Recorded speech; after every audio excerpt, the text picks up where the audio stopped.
नमस्कार मैत्रिणींनो, आज काय खासमध्ये तुमचं स्वागत आहे आणि आपण बनवणार आहे भरड मसाला ढेमसं.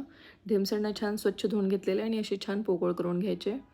प्रत्येक ढेमसा आपण पोकळ करून घेतलेला आहे आणि आता त्याचा मसाला एक मोठं खोबरं घेतलेलं आहे, त्याला बारीक आणि छान किसून घ्यायचं. 2 मोठे कांदे त्याला पण छान बारीक बारीक किसून घेऊ.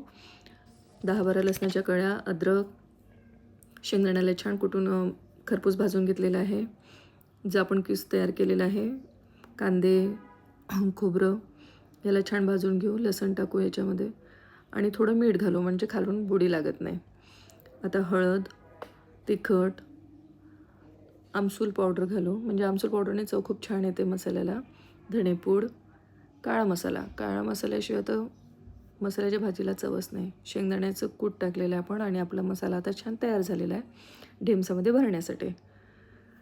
तर तेल तापेपर्यंत आपण ढेमसं भरून घेऊ. छान ठसून ठसून ढेमसं भरायचे मस्तपैकी.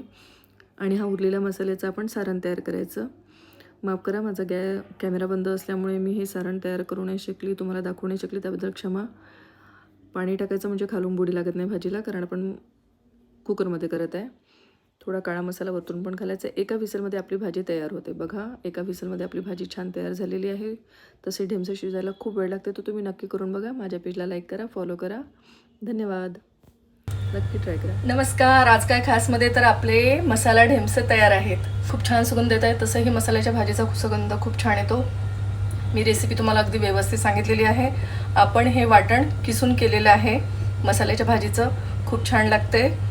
तर तुम्ही नक्की करून बघा. आणि माझा आजचा एक प्रश्न आहे तुम्हाला, जगातल्या अशा कोणत्या 2 सुना आहे ज्यांचं कधीच कुठलंही काही चुकलेलं नाही आहे, त्यांनी आपल्या संसारासाठी आपल्या आयुष्यामध्ये खूप तडजोड केलेली आहे आणि ते अजूनही करत आहे.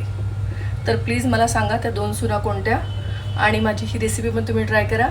तुमची कीर्ती आज काय खासमध्ये.